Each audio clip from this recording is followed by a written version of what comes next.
Hello, Composition 3. It's Friday, once again, September 24th, and we are on week 4. Time flies, which means we have, we're more than after this class, we're more than a quarter way through the semester. So, next week, your assignment is due. A couple students have handed it in already, so I know it's working. Thank goodness. So just do as I instructed from last lecture. I gave you 2 weeks to do your assignment, so please submit that by next Friday. The sooner the better, because I can check it anytime. But if you have any questions, direct them to my email. But I think the exercise is pretty straightforward, and we are going to continue talking about paragraph structure and how to write good topic sentences today. So after you watch this lecture, it should be clearer exactly what I'm wanting you to do. So paragraph structure is basically what the topic, along with topic sentences, is what we're talking about today. And before I go on, let me just add, I heard that there's a attendance adjustment button that you can click to fix your attendance from before. So look for that and use it, and you can fix your attendance yourself. If you didn't fix it, I'm gonna have to do it myself, I told you, but I'm not gonna worry about that right now. They're still fixing the bugs in the system, so I'm not gonna waste my time adjusting attendance. So I know some people keep sending me emails, but sorry that I'm not going to do anything about it.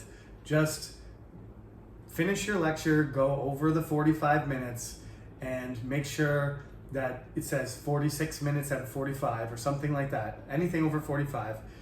I will be able to check it later if it's not fixed properly by the system, or you don't fix it, or they don't fix it.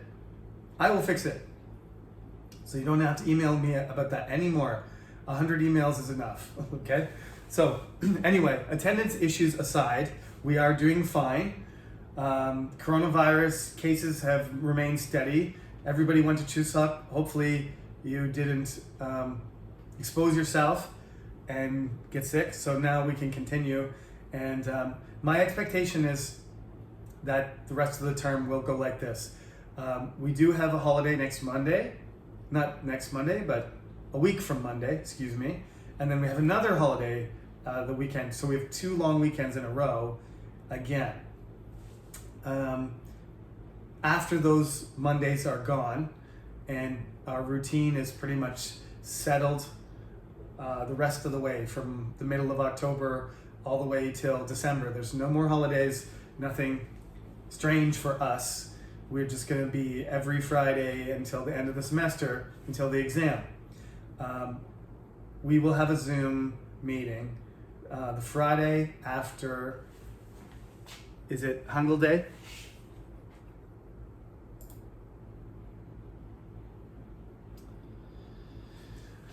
That would be the 15th, I believe. We will have a Zoom meeting. It's probably only going to be like 30 minutes long. It's basically just an information session.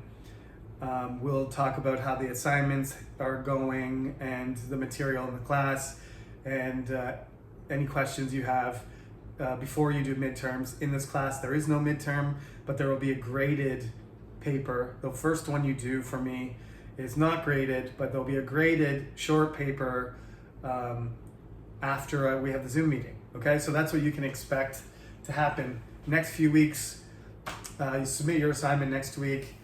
We'll work our way through the textbook. We'll have that Zoom meeting and talk about submitting your graded assignments. And there's no midterm, so you don't have to worry about that. Okay? Now, we're on page 16. I'm holding the new textbook now, but I do have my old textbook. They are essentially the same. So as I said, if you got a used textbook or an somehow you got a hold of an old textbook. You don't have to buy a new one, that's okay. But, the new one is the better one, especially if there's nothing written in it. I always tell students, if you buy a textbook and all of the answers are in it, that's not a good textbook for you to use because you don't have to do anything. It's already finished. So it would be better to have a textbook that's either used and untouched or a brand new one. So there's 3 paragraphs, and on the exam there's going to be a section called paragraph analysis, because I think this is one of the primary skills to develop in composition class, is to look at paragraphs that are already completed and to critique them, to decide what is strong and what is weak, what can be improved, what can be changed in other people's writing. And once you develop a sense of what a good paragraph looks like, then when you write your own paragraphs and you finish your paragraphs, you're supposed to look at them yourself, right?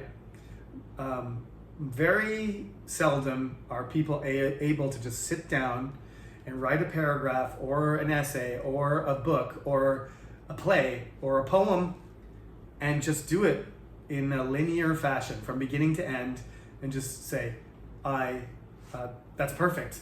I don't need to change anything. Supposedly Shakespeare was pretty good at not making too many errors, but there's also the possibility that we don't have any copies. We don't have any rough drafts. So maybe Shakespeare was like Beethoven and he was up in his cellar pulling his hair out and crossing out whole pages of things and crumpling them up. Nobody knows. So tortured genius is a thing. And I think when I write things, I delete lots of things and add things and move things around. So, if you want to improve and you want to get closer to that ideal, nobody's perfect. There's no such thing as a perfect paragraph. But if you want to get to the point where your writing is appreciated by your professor and by your peers and by your colleagues, and in the future maybe your boss or your customers, there's a difference between a strong argument and a weak argument, good writing and bad writing. It's a spectrum. So you're not going to get 100% on anything in this class unless it's you've written something that belongs in a graduate school class. If it's as good as something a master's student would write or a PhD student, I'll give you 100%. But I haven't in 12 years. So if you get 97 or something like that, you're basically not making any major mistakes at all. The very, very tiny mistakes, and your writing is as good as it can get at the undergraduate level. So anybody who gets in the high 90s on any assignments, if I give you a 97, this is as close to perfect as you need to be, right? Okay, so let's talk about these paragraphs right here. Are they good or not? We've got an A, B, and C. So the first thing I would notice, and this is because I'm a professor, is just the font. The A and C are just written in strange fonts, like it's harder to read. And as somebody who looks at hundreds of assignments every semester, and in my 12-year career as a lecturer, thousands, anything that makes it harder for me to read your writing is bad, okay? So if you're a messy writer on your exam, I'm not gonna take away points for handwriting or printing ability, but if it's not clear enough for me to read and I have to struggle to distinguish between an O and an A and an E, that's just going to make it more difficult for me to get through your argument and the content, and it might cost you a couple points unconsciously. I'm not going to say -2 for bad handwriting, but if I have trouble reading what you're writing throughout your entire paragraph, then the consequence is probably going to be it's a less effective piece of writing. So the same thing goes for formatting, font size. If it's really tiny, you're going to lose points for that. If it's gigantic, well, there's not enough content. If it's gigantic, like if you use size 22 fonts, then you're going to have 5 sentences, whereas somebody else is going to have 25. So you just haven't written enough. So, formatting is not the most important thing, but basic, a basic organized, attractive appearance is necessary. So you can see A and C, dead giveaway. Maybe they aren't as good as B because the person hasn't bothered to format their paragraph and the writing font is a little bit harder to distinguish. So it looks more like somebody who's handwritten something. I'll read A first. Many people suffer from insomnia, which is the inability to fall asleep or stay asleep. There are several causes of insomnia. One of the main causes is stress. When people feel stressed or nervous about their work, for example, they may not be able to fall asleep for many hours, or they may wake up during the night and not be able to fall asleep again. When people do not have enough sleep, it can affect their mood, making them irritable or depressed. Insomnia can also have a negative effect on concentration and job performance. Therefore, finding help for insomnia is very important for people who suffer from it. Now, that is some pretty good flow. There's pretty good connections between the sentences, but arguably the main problem with paragraph A is that there's not enough supporting sentences. This paragraph is too short if it's a paragraph by itself. Okay? Now remember, when you put together your paragraphs into a sequence and the paragraphs are interrelated and you make an essay, that rule is different, right? So if you have multiple paragraphs about insomnia, this may be long enough, but as a paragraph that's a standalone paragraph, as I said to you in a previous lecture, this is too short. So when I ask you to write a paragraph on a topic on the exam, the last page is going to be, lines for you to write your paragraph. And it's probably going to be between 10 and 20 sentences, which will probably, if you're writing in a normal size, handwriting, it'll probably be most of the page, not more than a page, and not like this one, a quarter of a page. That's just not enough evidence. There's not enough material. There's not enough content to prove your point. So that's the main thing right there. The sentences about the causes of insomnia also aren't connected explicitly to the topic sentence. So many people suffer from insomnia, which is the inability to fall asleep or stay asleep. Is that a topic sentence? Is that connected to the causes that come after? There are several causes of insomnia. What you should do, that's just a definition. The first sentence is just a definition. Insomnia is this. That's not an argument. That you're not claiming anything. You don't have a position. So remember, what I'm looking for here, especially because we're going to produce an essay at the end, you must have a position. There, in that topic sentence, it's just, this is what it is. I'm not going to argue about that because I can look it up in the dictionary and say, oh yeah, you're right. Oxford says that's what insomnia means. Okay, there's no argument there, nothing to say. However, if you're going to say insomnia is the inability to fall asleep or stay asleep, and there are numerous causes which require treatment, that we can dispute, right? We're going to say, I can argue that insomnia is natural. Insomnia is something, I actually get insomnia sometimes, and I haven't gone for treatments.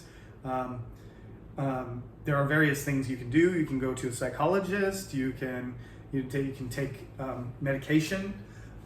You can not use your phone before you go to bed. You can do breathing exercises. You can do yoga. All of these things I kind of, I do them, but I don't have, a daily routine. I don't go to see the doctor to get diagnosed with insomnia. I just have a lot of trouble going to sleep, and sometimes I can't get back to sleep. Last week, I had a presentation of my own to do in my seminar, and I was not really nervous, more like just anticipating. I've done enough presentations that I don't really get nervous, but the weird thing about the presentation was I was doing it on Zoom, and I was doing it in the classroom at the same time. There were 2 students in China, and there were like 4 students in the classroom, and the professor in the classroom. And so when I was doing my presentation, I was talking to the people in front of me, and then I was talking to the screen, but I should have been talking to a camera.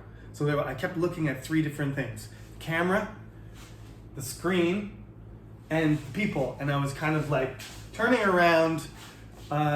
So that was a little bit confusing. So I started to get nervous in the middle of the presentation. But what made it worse was I woke up at 4 o'clock in the morning, and because I had the presentation at 9, I couldn't get back to sleep. So I had already been awake for 5 hours and not slept well. So then with the confusion and the camera and the Zoom and the people, that's what they're talking about, right?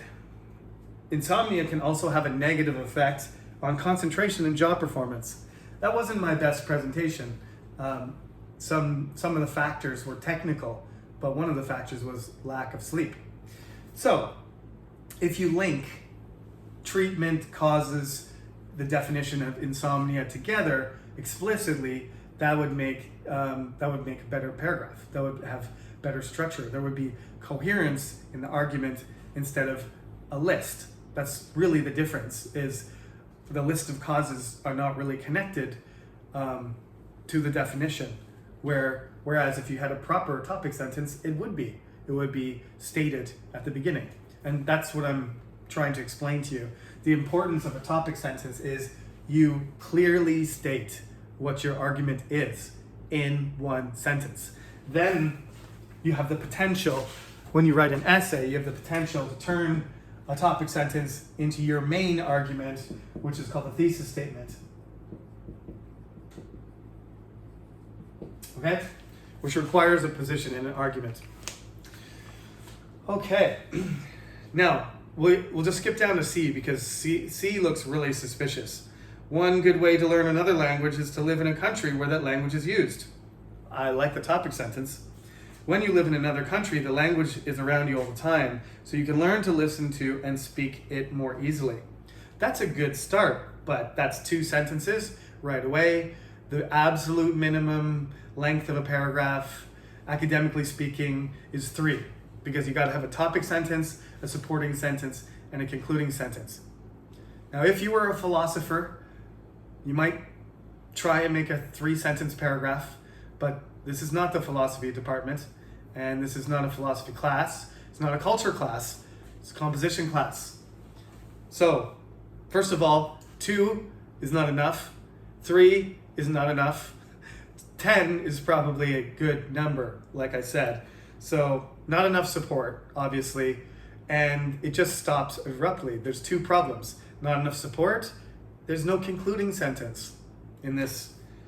It doesn't end. It just starts and then it just stops. There's no conclusion. So that's an incomplete paragraph because it doesn't have enough support. It doesn't have a concluding sentence. Now these are super obvious. As I said, the font is a little bit wacky, and you can just tell by looking at them. It just doesn't look like there's enough content. When you do the paragraph analysis on the exam, I'm not going to write 2 sentences and say, what's wrong with this paragraph? Because that's too easy.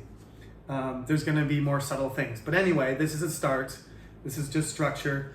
Next week, we're going to do more difficult, not more difficult necessarily, but a larger variety of problems and weaknesses in paragraphs. But that is for next week. So B, I guess I should read this one too. I've been reading the other ones. Classes in literature are useful no matter what job you intend to have when you finish university. Okay, so there's an argument there. You need to study literature, which is a good argument to study in this class because I am an English language and literature professor, and most of you are literature and linguistics students. So pay attention because this is relevant as well as, being an argument that is well constructed is actually relevant to your personal situation. And if you're not a major in literature, then welcome to the class, and this is why we study it. Books are about life, and I have stacks of books all over this room. It's very messy. I don't show it to you because I don't want to show you my desk, but there are at least 20 books scattered all over my desk. So I am a big fan of reading, and I do think that that's another passive way to improve your language skill, especially your writing, is read. Read English. Read Korean too. Read every language you can, but if you're an English major, read English books. Literature means books. I'm sure you knew that already. People who study literature learn the skill of reading carefully and understanding characters, situations, and relationships. Yeah. Some people who read books avoid real life and social situations, but that's just because they're shy or not interested in socializing.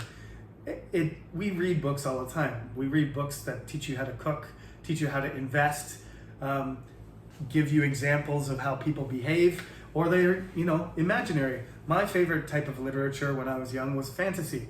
And, to a certain extent, you could say they're trash, like dragons and wizards and, flying horses are not, don't exist. So why read that? But that, obsession with fantasy novels, I used to read in the summer, my summer vacation, I used to finish a book every 3 days.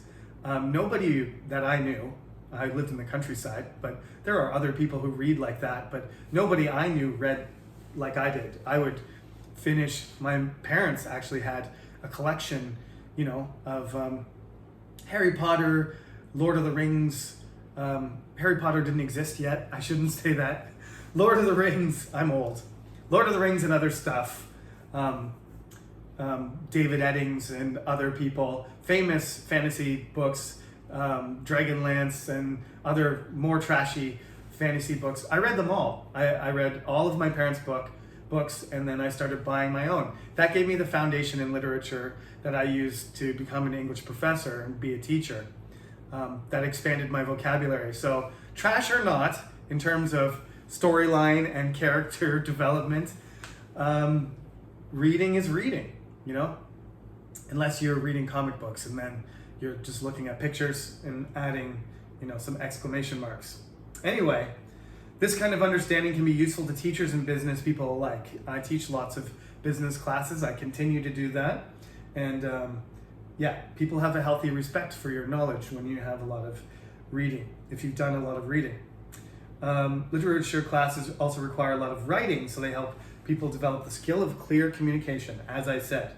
Of course, a professional writer needs to have this skill, but it is an equally important skill for an engineer. Those of you who are not literature majors, that's for you. Finally, reading literature helps develop an understanding of many different points of view. Reading a novel by a Russian author, for example, will help a reader learn more about Russian culture. For anyone whose job may bring them into contact with Russian colleagues, this insight can help encourage better cross-cultural understanding. Studying literature is studying life, so it is relevant to almost any job you can think of. I couldn't put it better myself. Well written, Dorothy. Dorothy Zemak, I've been using your stuff for 12 years. Thank you. That's an excellent paragraph and very relevant and super good argument for us who invest ourselves in literature and education. So, by the way, Russian authors are awesome. Dostoevsky, Tolstoy, those are huge books, but if you manage to get into them and understand them, they're amazing. The English translation of Russian books those books are some of the best books ever written, along with, other novels and books from other countries too. So there you go. There's the reasons. That's a really, really solid paragraph. Structurally perfect. Grammatically perfect. No mistakes. Okay? There's your A+. Okay, so now the topic sentence exercise on the next page. It's interesting. I don't know if I really like this exercise, but I think we have to do it. Sometimes I skip it, but I think we have to do it. What it says in the book is circle the topic, underline the main idea about the topic. But I don't like the wording. I've never liked it. I don't know why she didn't fix it in this edition. I should have written a letter and said, please, main idea and topic are essentially the same thing. Like, a topic is the main idea. So how can you circle and underline something, that's by definition the same thing? I think it's better to say, circle the topic, and there's another idea that, focuses or controls the topic. So the topic is a more general thing, and the controlling idea is the thing that, relates the topic to something. There's a verb, right? There's a verb that connects the controlling idea to the topic. That's how you find it.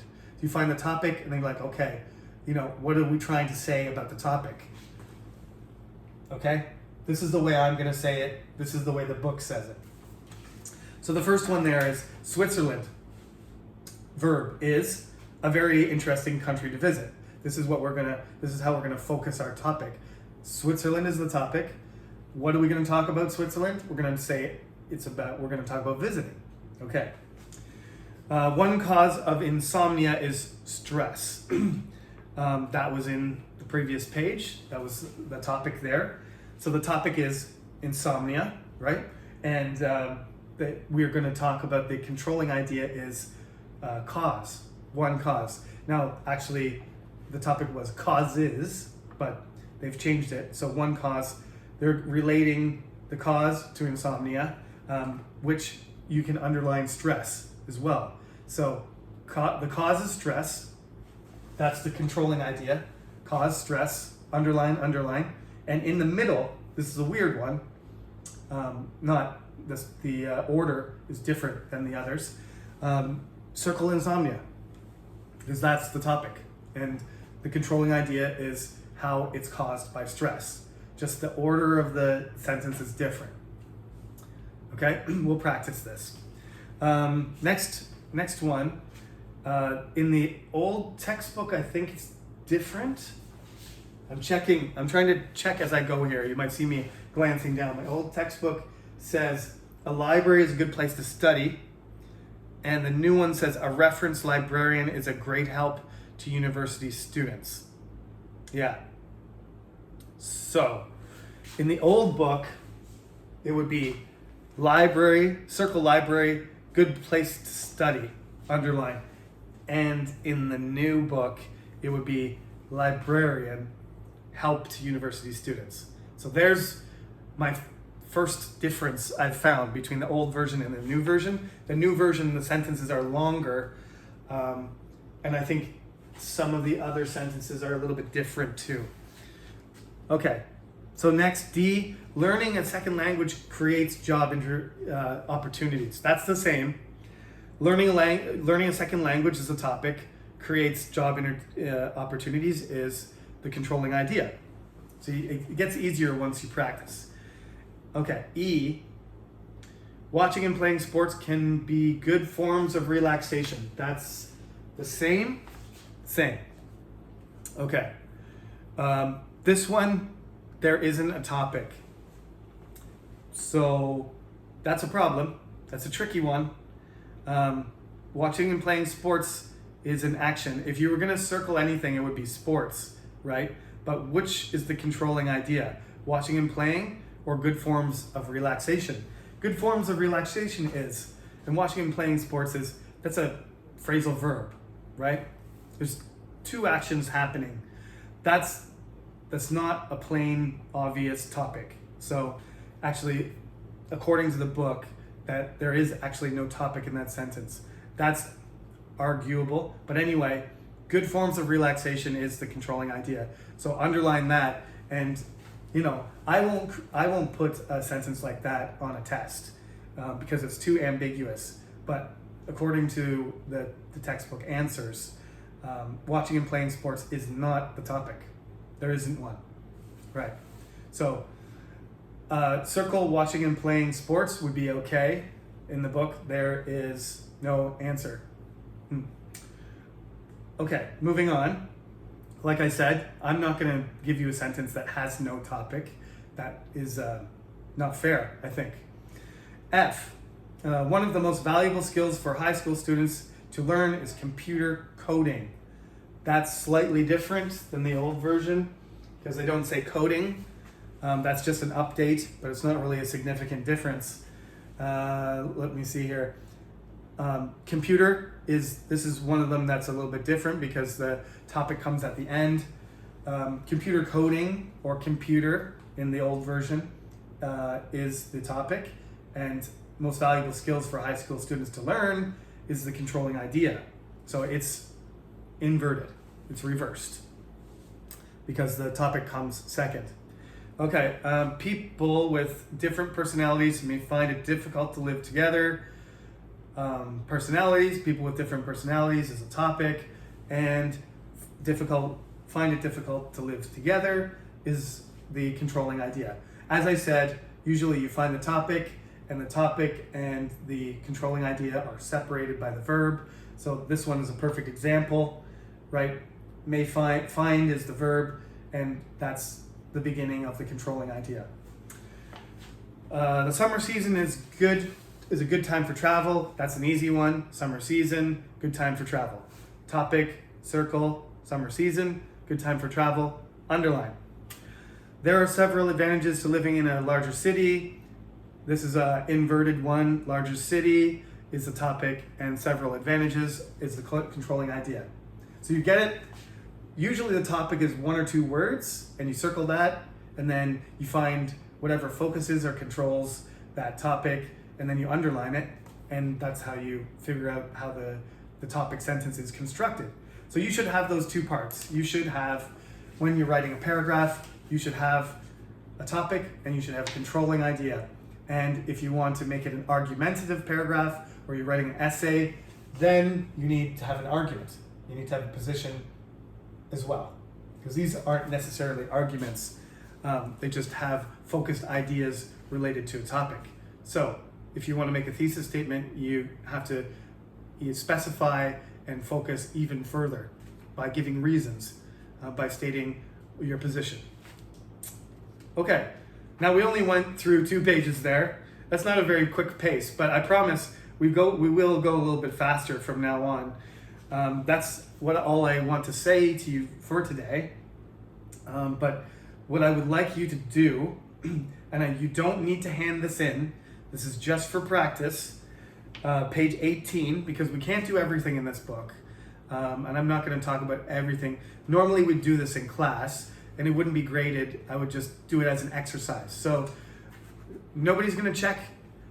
If you don't do it, I'm not going to, punish you or give you a penalty. But if you're a good student and you want to improve your writing, I would strongly suggest that you do page 18, where it says, write a topic sentence for each 3 of these 3 topics. You choose 3 out of 5. So there's the benefit of doing physical exercise, a popular holiday or celebration, a healthy food to eat, the importance of good communication skills, or playing an instrument. I will give you a couple examples next week as answers to this, but I would like you to try yourself, and you will know. I mean, if you do this exercise and next week you watch the lecture and yours are similar and have the right level of detail, you can judge for yourself, I did it right, or I see professor's examples are a little bit different, so I need to do something, I need to add something, or I need to change something. Okay? So please, if you would, do that in preparation for next class, and I'll give you some sample answers, and we'll keep going in the textbook. Please do your homework for next Friday. Don't forget, submit it before Friday, next Friday at midnight. Thank you. Have a great weekend. I always forget about my button. Thank you. Have a great weekend. I will see you next Friday. Take care.